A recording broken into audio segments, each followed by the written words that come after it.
ദൈവത്തിന് സ്തുതി. പ്രഭാത കിരണത്തിലേക്ക് സ്നേഹവന്ദനം. ഭാഗം 1811. ഇന്ന് ഡിസംബർ മാസം 15-ാം തീയതി. ഈ ആണ്ടിലെ 350-ാമത്തെ ദിവസത്തിലെത്തി. ഈ വർഷം അവസാനിക്കാനായിട്ട് ഇനി 16 ദിനങ്ങൾ മാത്രമേ ഉള്ളൂ കേട്ടോ. വീണ്ടും ഒരു ഞായറാണ്.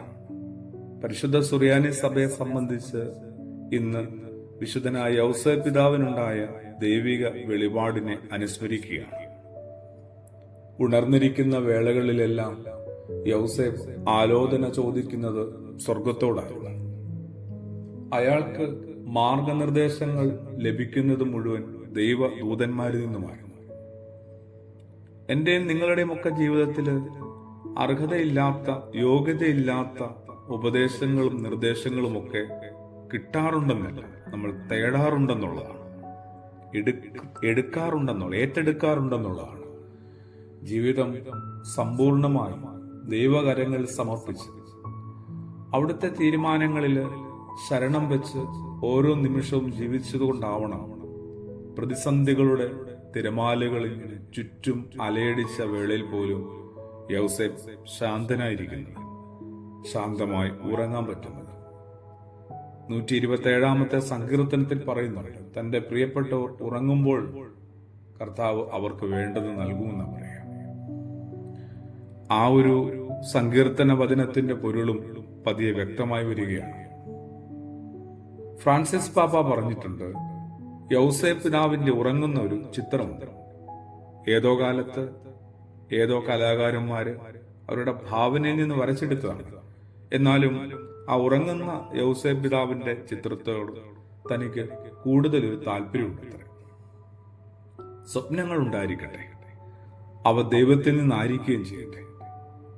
അവിടുത്തേക്ക് എന്നെക്കുറിച്ചുള്ള ഇഷ്ടങ്ങൾ, താല്പര്യങ്ങൾ ആഴമേറിയ എന്റെ പ്രാർത്ഥനയിലൂടെ കണ്ടെത്താനും എനിക്ക് സാധിക്കട്ടെ. പതിയെ അവ നിറവേറ്റാനായിട്ട്, അധ്വാനിപ്പാനായിട്ട് മനസ്സുണ്ടാവട്ടെ. ഞാൻ എടുക്കുന്ന ഒരു തീരുമാനത്തെക്കുറിച്ചും പിന്നീട് ദുഃഖിക്കുവാൻ ഇടവരാത്ത വിധം ജീവിതം കൃപ നിറഞ്ഞതാവാനായിട്ട് ഞാൻ കുറച്ചു കാര്യങ്ങളൊന്ന് ഉറപ്പുവരുത്തണ്ടേ. വികാരത്തെ വിചാരം കൊണ്ട് നിയന്ത്രിക്കട്ടെ.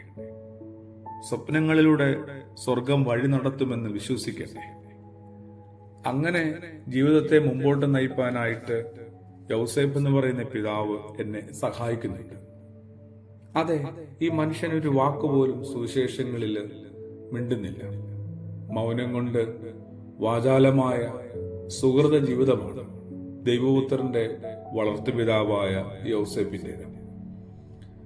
മറ്റേതൊരാളും കുറ്റപ്പെടുത്തലുകളും പരിഭവങ്ങളും പരാതികളും കൊണ്ട് കലുഷിതമാക്കേണ്ട ഒരു ജീവിത സാഹചര്യത്തിൽ എത്ര പരിപക്വതയോടുകൂടിയാണ് നേരിടുന്നത്. പറഞ്ഞ വാക്കുകളെക്കാൾ പറയാതിരുന്ന വാക്കുകൾ കൊണ്ട് ചരിത്രത്തിൽ അടയാളപ്പെട്ട ഒരു പുണ്യ ജന്മമായി മാറുകയാണ് യൗസേപ്പ് എന്ന് പറയുന്ന പിതാവ്. പറഞ്ഞ വാക്കുകളെക്കാളും പറയാതെ പോയ വാക്കുകൾ നമ്മളെ കുറെ കൂടി ശ്രേഷ്ഠരാക്കിയേക്കാം. പ്രാർത്ഥനയോടുകൂടി ആമേൻ.